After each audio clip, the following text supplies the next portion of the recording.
Bismillahirrahmanirrahim. Assalamualaikum warahmatullahi wabarakatuh.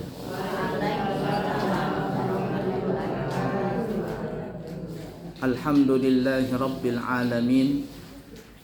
Allahumma fasalli wa sallim ala sayyidina wa nabiyyina wa maulana Muhammadin wa ala alihi wa sahbihi ajma'in, amma ba'du.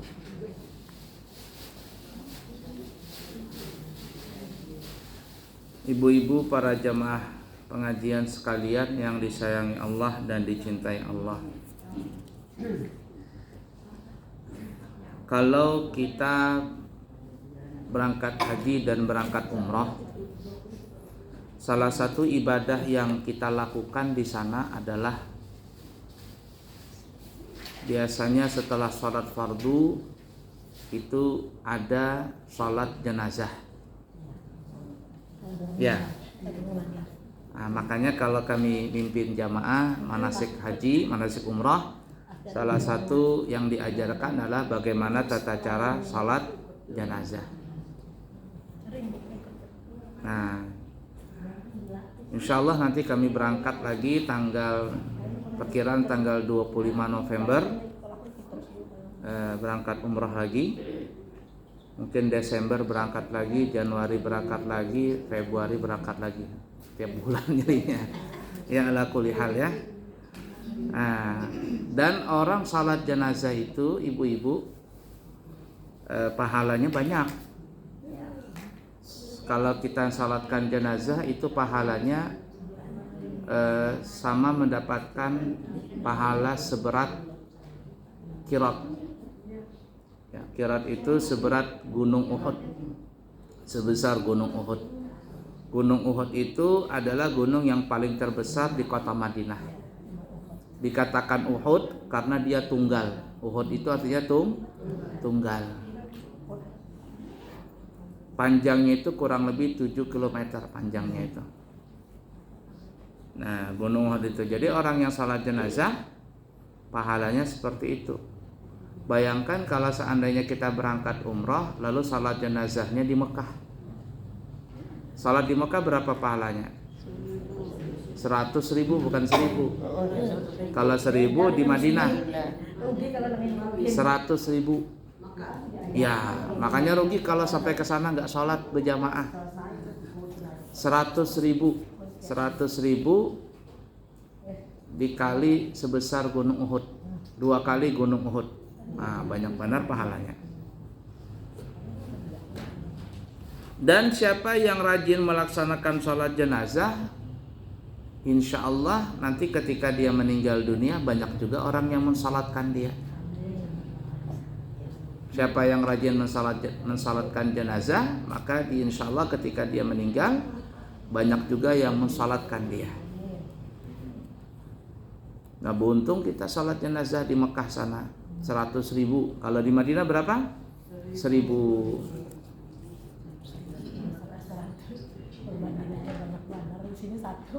Ya, salat maghrib di sana sama pahalanya 100.000 kali salat maghrib di Darussalam.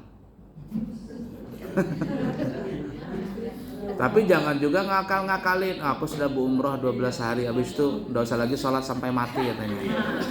Kenapa sudah lunas semua? Udah bisa. Itu pahalanya seperti itu. Tapi kewajiban tetap dilaksanakan sampai mati. Nah, beruntung kalau kita meninggal banyak yang nyolatkan. Nah, cuman permasalahannya kan dalam ilmu fikih, kalau orang salat jenazah itu perempuan boleh salat jenazah tapi tidak bisa menggugurkan kewajiban fardu kifayah. Artinya kalau nggak ada laki-laki, perempuan semuanya yang salat jenazah, laki-laki tidak mau salat, perempuan yang nyolatkan, tidak bisa. Artinya nggak gugur kewajiban fardu kifayahnya, tidak gugur. Tapi perempuan boleh salat jenazah, boleh. Nah, sampai kalau seandainya kita meninggal dunia, mudah-mudahan kita husnul khatimah beratannya, insyaallah. Nah, siapa yang meninggal dunia kemudian disalatkan sebanyak 40 orang? Kita lihat hadisnya ini. Diriwayatkan dalam hadis Imam Ahmad dan Imam Muslim, bersumber daripada Abdullah bin Abbas radhiyallahu taala anhu. Beliau berkata, sami'tu Rasulullah sallallahu alaihi wasallam yaqul, aku telah mendengar Nabi Muhammad sallallahu alaihi wasallam bersabda, ma min rajulin muslimin yamutu fayaqumu ala janazatihi arba'una rajulan la yusyrikuna billahi syai'a illa syafa'ahumullahu fih. Yang artinya, tidaklah bagi seorang muslim meninggal dunia, mau laki-laki mau perempuan, walaupun di sini disebutkannya laki-laki, tapi perempuan juga sama. Tidaklah seorang muslim yang meninggal dunia, kemudian jenazahnya itu disalatkan oleh 40 orang muslim yang tidak mengerjakan doa, yang tidak mengerjakan dosa syirik. Ya, tidak mengerjakan perdukunan, jangan berjampi-jampian apa, enggak. Betul-betul beribadah nih kepada Allah. Yang menyalatkan nih 40 orang. Apa fadilahnya? Maka Allah akan memberikan syafaat kepada orang yang meninggal tadi. Artinya doanya 40 orang yang mensalatkan itu akan mengampuni segala dosa si mayit tadi. Makanya nyamannya orang bahari, orang sugih nih ya, orang sugih maksudnya. Mentang-mentang dia sugih, manggil anak santri dia. Ya, gurunya dipanggil. Nah, kalau menyolatkan orang kampung aja mungkin enggak, tapi banyak, tapi dia panggil anak santri 40 orang dipanggilnya. Nanti mensolatkan santri itu khusus atau anak yatim. Nah, dibari nanti anak yatim itu atau anak pesantren tadi. Nah, kalau mengharapkan orang kampung aja belum tentu dia bisa menyolatkan orang kampung tadi. Nah, yang melayat banyak. Meninggal berdudukan dulu. Ayo bapak-bapak kita sholat jenazah. Yang nyolatkan berapa? Berlima, bertujuh. Yang lain dudukan aja. Bela sungkawa aja ngirim bunga tapi nggak bisa sholat jenazah. Nah, itu makanya kalau ada kita berisi duit, bersiap-siap nih, artinya nggak rugi juga kita memberikan anak santri itu nah 40 orang. Ya. Tapi alhamdulillah sebagian kita di Balikpapan ini sudah ada perukunan fardu kifayah. Ya. Perukunan fardu kifayah. Ketika meninggal dunia, nggak repot-repot lagi. Banyak sudah di Balikpapan. Tingkat RT ada, tingkat apalagi majelis taklim ada, macam-macam aja sudah. Artinya nanti bayar iuran kan ya, nanti ketika meninggal dunia sudah ada siap, kain kafan siap, pemandian siap, gak usah lagi membayar, semuanya sudah lengkap. Yang menyolatkan banyak, alhamdulillah. Nah, itu pentingnya kita bergaul dengan orang baik. Arti orang baik ini orang mengerti ilmu agama. Tapi kalau cuman bergaul lawan kawal aja, kawalnya kada mengerti agama, banyak kayak datang nanti pas kita meninggal, banyak yang datang, tapi dudukan aja bubuhannya. Mengopian, lupandiran, salat jenazah, dari yang mau salat jenazah. Kenapa? Nggak bisa. Nah, itu pentingnya. Dan tadi jarak para ulama, siapa yang sering melaksanakan salat jenazah, maka insya Allah ketika meninggal dunia orang tersebut banyak juga yang menyolatkannya. Tapi kalau pindah malas melaksanakan jenazah, malas juga orang mensalatkan dia. Nah, sekarang permasalahannya, kalau ada orang meninggal dunia ternyata yang mensalatkannya tidak sampai 40, 30kah, 10kah, mungkin ada aja begitu kan ya. Rezekinya sampai di situ mau bagaimana lagi? Nah, ada cara yang kedua nih. Cara yang kedua supaya diampuni dosanya si mayit. Apa itu? Nah, kita lihat. Hadis riwayatkan Al-Imam Bukhari, Imam Muslim, Ibnu Majah, Tirmidzi, ya, bersumber daripada Malik bin Hubairah Malik bin Hubairah, nama sahabat. Berkata dia, qala Rasulullah sallallahu alaihi wasallam, telah bersabda Rasulullah sallallahu alaihi wasallam. Apa ajar Nabi? Ma min mu'minin yamutu fayusalli alaihi ummatun minal muslimina yabluguna ay yakunu thalathata sufufin illa ghufira lahu. Tiadalah seorang mukmin, orang beriman ya, bukan orang Islam nih ya. Kalau tadi kan orang muslim, rajulin muslim, orang yang Islam. Kalau ini tingkatnya tinggi, seseorang yang beriman. Kenapa? Karena kalau orang beriman, kalau orang mukmin pasti muslim. Tapi kalau orang muslim belum tentu orang beriman. Nah, kalau dia cuma muslim tapi tidak punya iman kuat, itu namanya Islam KTP. Dibuka, oh KTP-nya Islam. Ya.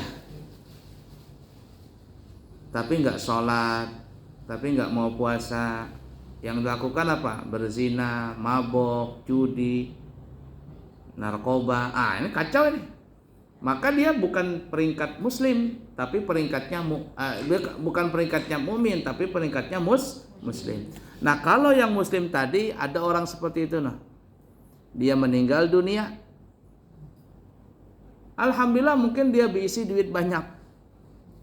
Diamplokinnya satu orang 50.000. 50 kali 4 berapa? 2 juta. Ya, 2 juta. Diongkosinnya 2 juta 50. Rajin yang nyolatkan salat jenazah ini umpama. Tapi yang mensalatkan ini 40 orangnya orang yang baik, bujur. Bukan nang hau-hau juga. Bujur-bujur, ngerti agama nih.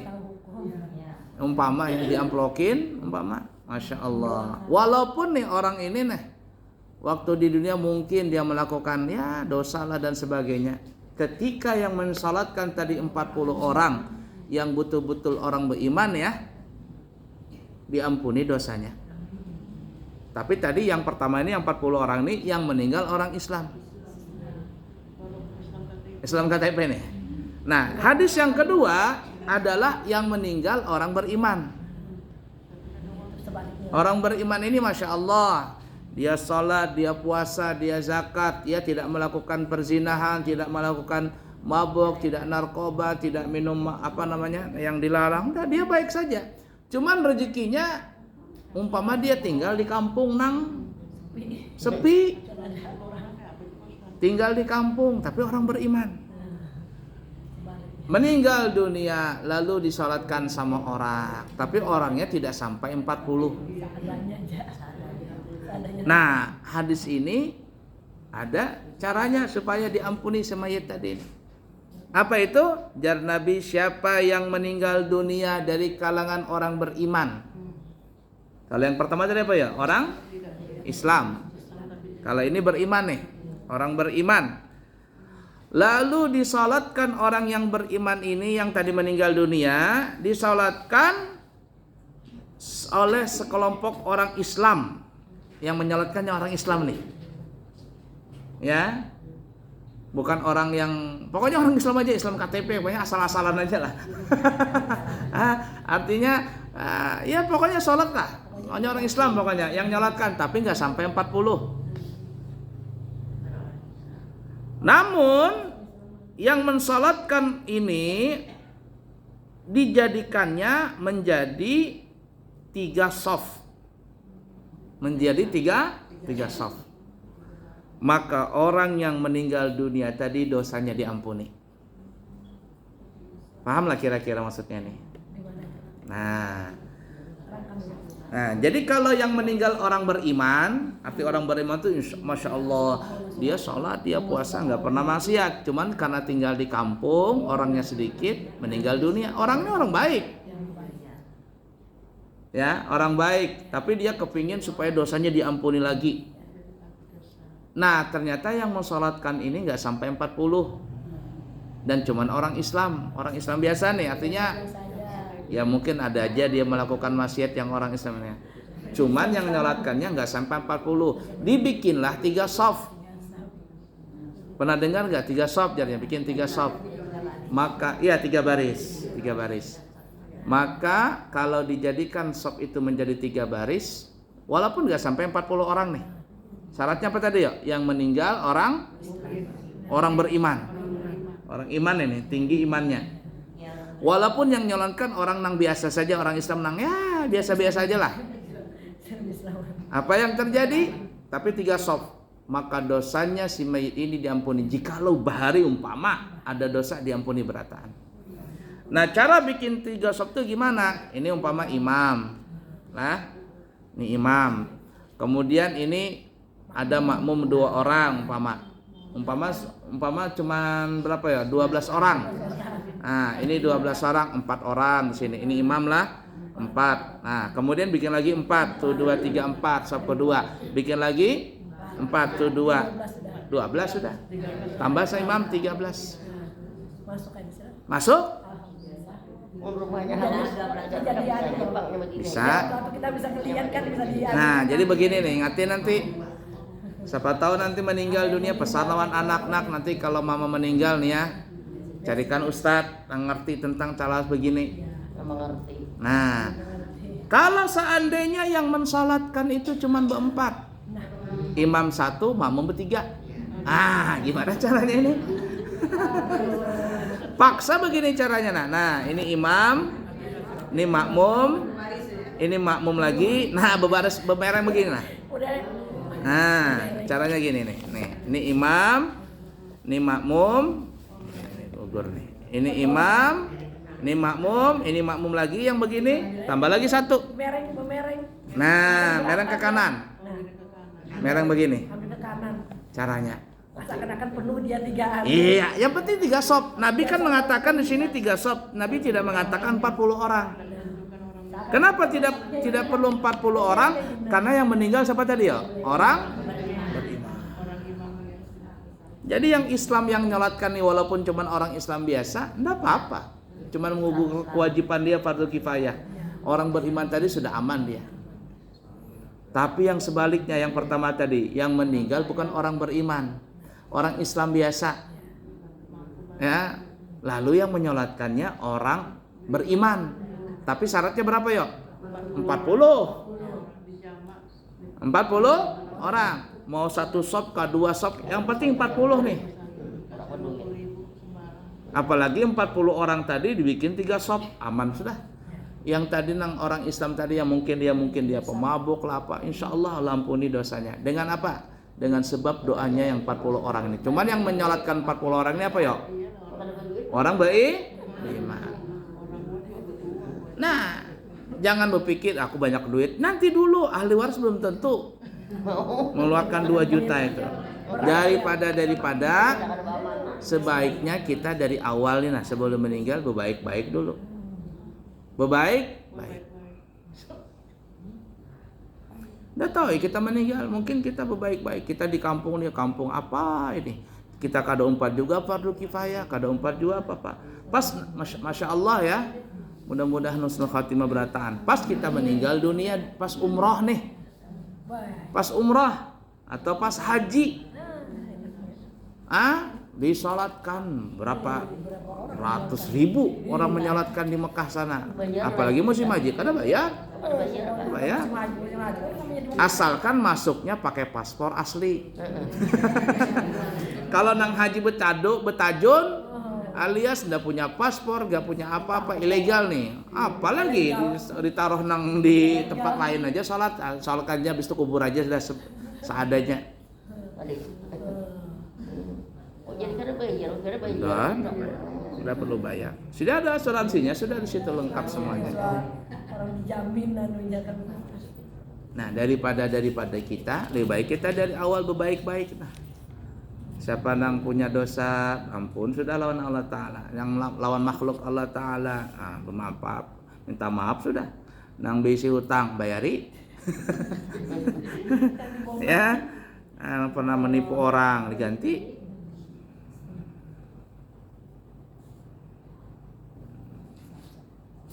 Nah, seperti itulah.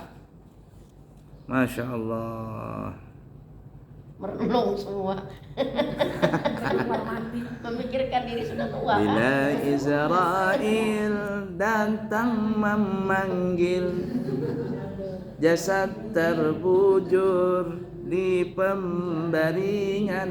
Tereret. Bila Israel datang apa? Tanya. Misalnya kan kita sama keluarga mungkin udah percaya mau enggak nanti kan misalnya gitu kan, misalnya mau enggak dia ngeluarin uang 2 juta. Nah misalnya kita enggak titip sama keluarga, kita titip aja sama ini petugas jalan petugas apa? Ya kalau ada, kalau fardu kifayah bisa. Tapi kalau fardu kifayah ini enaknya kalau yang majelis taklim itu sudah ada yang menyolatkan, aman sudah.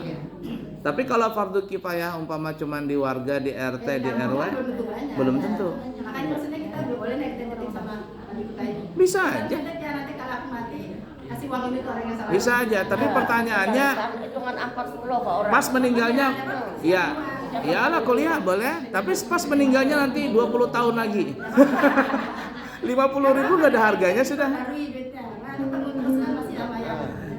Berarti boleh gitu kan? Siapa tahu dia Bisa yang aja, usahain, bisa. Jadi dia yang usahain kan keluarga kita gitu. Bisa aja. Cuman pas yang dititipin meninggal berdahulu nanti. Yang dititipin meninggal berdahulu, bingung sudah.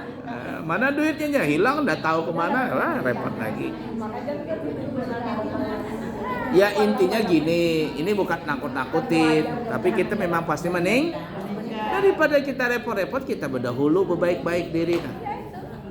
Ya, berbaik-baik diri. Pokoknya kalau orang baik itulah, walaupun yang nyolatkan sedikit, kita baik, tidak ada masalah. Jadi nggak perlu 40 orang, asalkan yang meninggal apa tadi ya? Orang beriman. Yang nyolatkan 3 orang ke 4 orang, kita meninggal beriman, nggak ada urusan. Allah ampuni dosa kita. Hutang ada apa yang susah tuh hutang itu yang anunya. Tuntutan. Alhamdulillah ibu-ibu tadi. Nah jadi ada orang Islam yang meninggal, ada orang beriman. Kalau orang Islam nih artinya Islamnya Islam KTP. Salat kada, maksiat iya, semuanya macam-macamnya dosa dilakukan. Tapi KTP-nya Islam, dimandikan, dikapani, disalatkan. Yang nyolatkan 40. Syaratnya apa ya tadi ya? Yang menyolatkan orang beriman semua ini, tidak menyekutukan Allah Ta'ala. Dosa mayit banyak pun bagaimana, ampun, diampuni Allah Ta'ala. Bilang orang bahari sawali. Nah, tapi jangan juga mengharap, aku nanti gampang aja meninggal biar aja. Wah, belum tentu. Kalau orang muyak, aku nggak mau nyolatkan tuh. Kenapa? Bahar itu bikin kacau di kampung. Alhamdulillah mati juga orangnya ajarnya. Jadi ketika mati dia orang mengucapkan alhamdulillah. Kita gimana kalau rumahnya itu rumahnya kecil itu terus ada berganti-ganti itu. Nggak apa-apa. Terhitung juga itu. Itu yang penting 40 orang. Ganti-ganti dia. Nah, tapi kalau yang meninggal apa ya orang beriman, nggak sampai 40 nggak apa-apa. Yang penting 3 sah.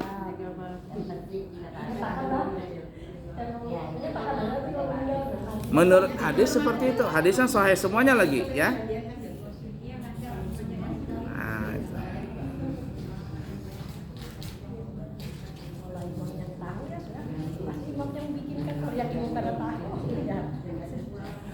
Kita ini belum tentu bisi pahala, belum tentu lah. Kita ini lah, mohon maaf lah, meninggal kita ini belum tentu kita bisi pahala.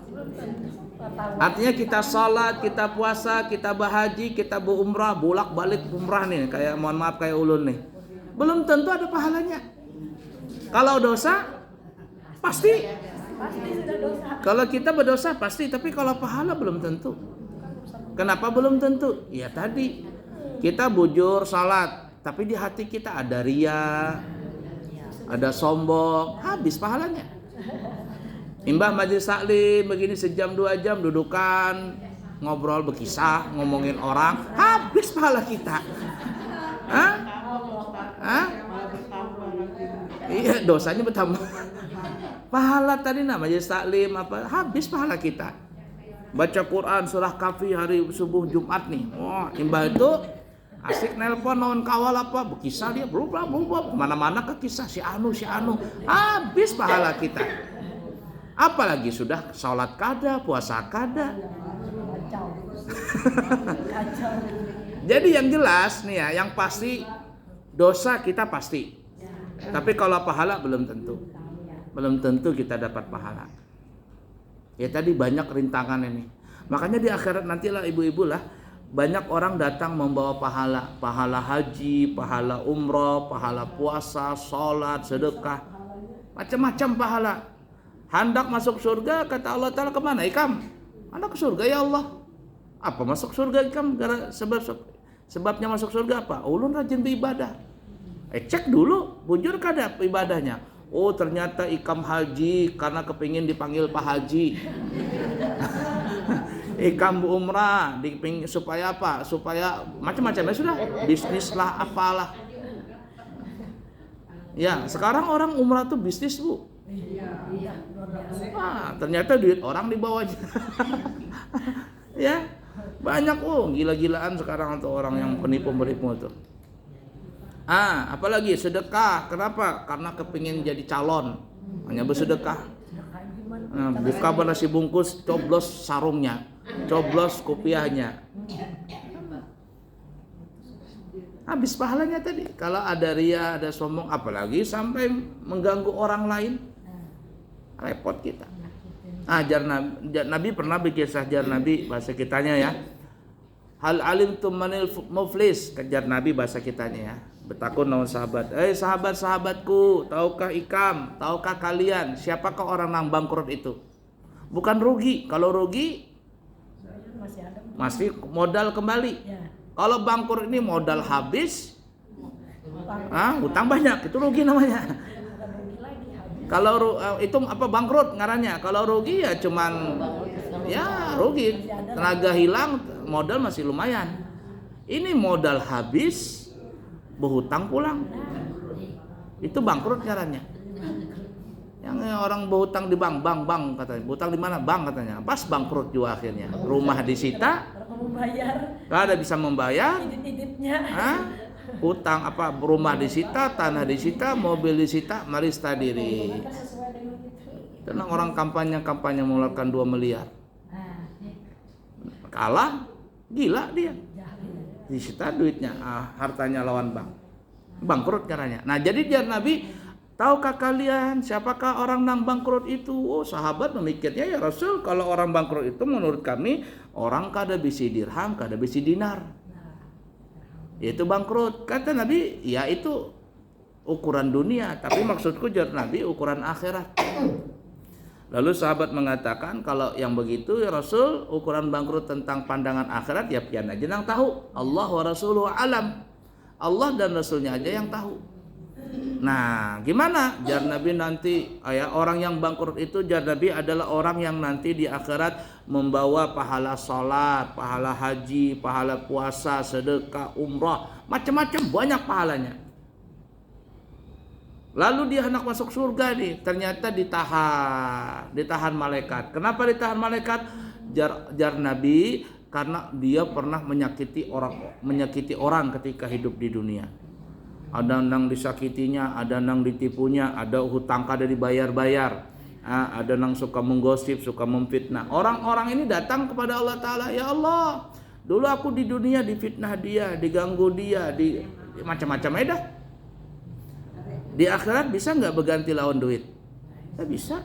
Kalau di dunia ini masih bisa berganti, ganti rugi lawan duit, tapi di akhirat tidak ada. Lalu gimana caranya? Jar Allah Ta'ala, Ikam pahala puasa Ikam tuh limpahkan kepada si A. Ikam pernah mengganggu lawan si A itu. Pahala haji Ikam kasihkan kepada si B, Ikam menzalimi kepada si B. Pahala salat Ikam kasihkan ke C. Habis pahalanya. Ternyata kata Nabi, pahalanya habis, orang yang datang masih banyak. Gimana ya Allah, aku udah bisa pahala lagi. Kalau begitu dosanya orang-orangnya limpah ke Ikam. Dosanya orang si Z, G, I, H, I sampai Z itu, limpahkan kepada si orang ini. Habis, itu namanya bangkrut. Biar orang bahari sudah jatuh tertimpa tangga lagi. kejatuhan cat lagi. Kemudian konslet lagi. Kena kabel, habis lengkap semuanya, itu bangkrut. Nah, jadi kita ini ibu-ibu lah, kalau berisi pahala belum tentu. Tapi kalau berisi dosa, pasti. Nah, daripada kita banyak istighfar ya sudah, apalagi. Saya boleh lagi tambah. Ya. Nanti di luar ini ya, gimana menyikapi ada ustadz yang mengatakan kita tidak boleh kodok sholat itu gimana kita kan bingung jadinya. Ya, Itu bubuhan sebelah itu. Ya. Wajib sepakat para madhab ya ulama. Ya saja. Maliki, Hanafi, Syafi'i, Hambali wajib mengqadha. Hadisnya disebutkan sahih itu, Nabi dengan sahabat pulang dari perang, istirahat di satu tempat, lalu Nabi menyuruh Sayyidina Bilal untuk jaga malam. Bahasa kitanya, Bilal, nanti kalau dekat subuh banguninlah. Enggih ya Rasul, siap. Akhirnya semuanya tidur. Bilal keuyuhan juga, menjaga malam. Tak tertidur juga Bilal. Akhirnya apa? Nggak ada yang bangun. Kecuali mereka bangun dari teriknya matahari. Kurang lebih jam berapa? Jam 9-nya. Matahari kan sudah mulai panas jam 9-an itu. Terbangun, Nabi terbangun, para sahabat terbangun. Nabi yang pertama kali bangun. Lalu Nabi bangunin Bilal. Bilal, kenapa anda jaga malam? Maaf ya Rasul, bahasa kitanya. Ulun kuguringan juga, keuyuhan. Ya Nabi, sudah tidak apa-apa. Ayo kita wudu semuanya, lalu salat. Nabi dan para sahabat melakukan salat subuh dengan cara mengqadha. Itu nggak sengaja loh. Nggak sengaja meninggalkannya wajib qadha. Apalagi bahari pernah meninggalkan salat, tambahnya wajib mengqadha. Yang kada sengaja meninggalkan salat wajib, apalagi sengaja wajib qadha. Sepakat para ulama itu. Maliki, Hanafi, Syafi'i, Hambali wajib mengqadha. Gimana dapat ilmu tadi yang Anda berikan dengan itu? Terus terang katanya di sini juga. Ya. Katanya sih cukup dengan taubat, cukup dengan taubat katanya. Contohnya itu ada orang yang membunuh 99 itu cukup taubat aja bilangnya diampuni sudah nah. Dia masih tahu kita begitu. Enggak ada begitu. Jadi enggak perlu bilang Itu yang taubat seperti itu ada caranya. Ada caranya. Orang membunuh sekarang nggak bisa cuma taubat, harus datang ke keluarganya. Kalau hukum Islam nih ya, bayar diat, tahu diat Bu? Bayar diat itu bayar apa ya? Bayar diat itu 100 ekor onta.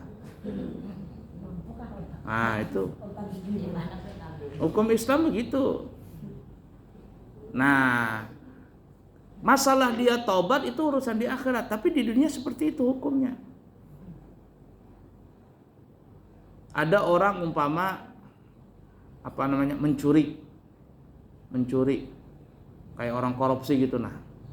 Ya, lalu dia di penjara, aku tobat katanya, tapi duitnya nggak dikembalikan. Kira-kira di akhirat lepas nggak? Nggak bisa lepas. Orang membunuh, benar hadisnya itu membunuh sampai 100 orang, itu kisah Bahari, zaman Bahari, bukan di zaman Nabi kita. Sebelum Nabi Muhammad, zaman Bani Israel masih. Itu menunjukkan kita jangan putus asa untuk bertobat. Ya, jangan putus asa untuk bertobat, tapi kita jangan mentang-mentang dengar itu lalu kita ibarat kata asa adanya aja beribadah, tidak bisa juga. Nah, sama dengan orang hadis yang kisahnya Nabi, ada seorang perempuan datang kepada Nabi Muhammad, ya Rasulullah, kata perempuan ini, dia mengaku telah berzina. Kata Rasul, ya Rasul, berzina ini, ada saksinya? Ada 4 orang.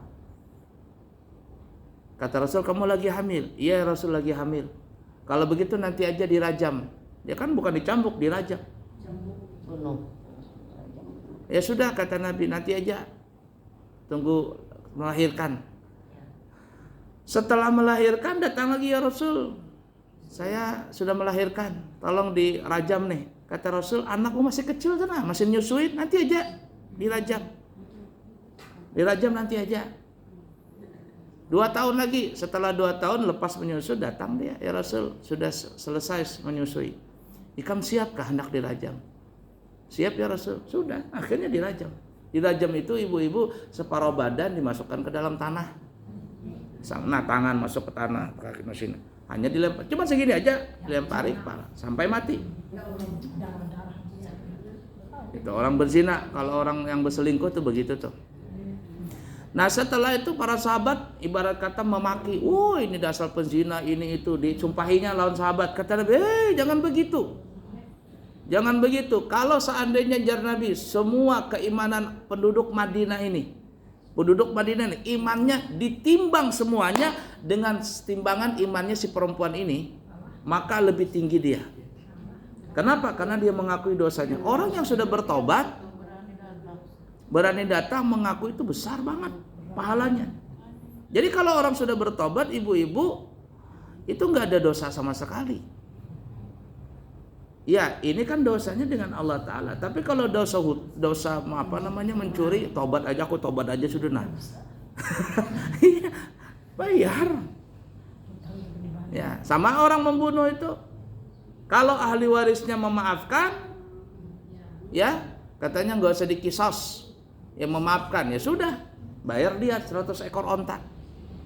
Nah kecuali kalau seandainya 100 ekor onta itu kata ahli warisnya nggak usah dibayar, sudah kemaafkan, selesai sudah. Kenapa? Karena dosa itu ada dua, ada dosa yang berkaitan dengan Allah Ta'ala, ada dosa yang berkaitan dengan makhluk, dengan makhluk ini. Salat itu kan dengan Allah Ta'ala, iya benar dengan Allah Ta'ala, benar. Kita tetap bertobat, tetap mengqadha. Tapi nanti kalau seandainya umpama kita meninggal dunia sebelum selesai qadhaan, nanti ditanya sama Allah Ta'ala, "Ika mengqadha lah bahari?" "Mengqadha ya Allah." "Selesailah." "Belum sempat ya Allah." "Kenapa belum sempat?" "Keburu pian memanggil ulun berdahulu." Ini yang bisa kurang lebih. Oh, ya. Ya ada. Hah? Iya.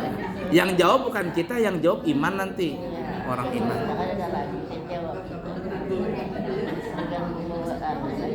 Apalagi salat itu penentu daripada segala amal. Awwalu ma yuhasabu bihil abdu yaumal qiyamah as-salah. Pertama kali yang dihitung seluruh amal manusia itu adalah patokannya salat. Patokannya salat nih. Fa in wujidat tamatan qubilat minhu wasairu amalih. Apabila salatnya beres, maka seluruh amalnya diterima. Salatnya diterima dan amalnya diterima.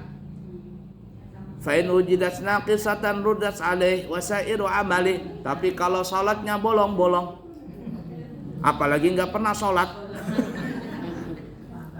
maka ditolaklah salatnya dan semuanya amal yang lain juga ditolak. Hati-hati kita. Berarti guru habis masuk kubur itu, pertanyaan itu langsung periksaan sholat gitu ya? Iya. Nah kalau di kubur itu dulu pertanyaan, man rabbuka wa man nabiyuka wa ma kitabuka. Nanti hisabnya di akhir. Ini pertanyaan di kubur itu dulu. Ya. Kalau ya kayak ibarat kita mau umroh tuh, nah di imigrasi tanya paspornya dulu, siapa namanya, namanya siapa, nah KTP paspornya benar nggak, visanya benar, tok, sudah, baru masuk Mekah. Nah di Mekah nanti baru ditanya mana hotelnya, bisnya mana, pemimpinnya mana, begitu juga, berapa jumlah, gitu. Nah jadi di alam kubur itu pertanyaannya cuman marrabuka wa man nabiyuka wa ma kitabuka wa man ikhwanuka. Itu aja, ada banyak pertanyaannya. Wah aku bisa jawabnya marrabuka, Allahu Rabbi. Di dunia. Di akhir di kubur nanti bukan kita yang menjawab, amal. Gugup kita. Nah kita jangankan ditanya mungkar nangkir, ditanya polisi, ini kan razia lagi nih. SIM lengkap, KTP lengkap, semuanya lengkap, STNK lengkap semuanya. Ditanya polisi, trit, keluarkan STNK, gugup tuh. Kenapa gugup kata polisi? Lengkap aja surat-suratnya. Iya Pak saya gugup. Padahal polisinya nanya, ada SIM-nya Bu, ada STNK-nya Bu, gugup. Apalagi mungkar nangkir nang betakun. Suaranya mungkar nangkir itu Bu lebih ngeri daripada halilintar. Pernah dengar halilintar? Dubar menggatar rumah.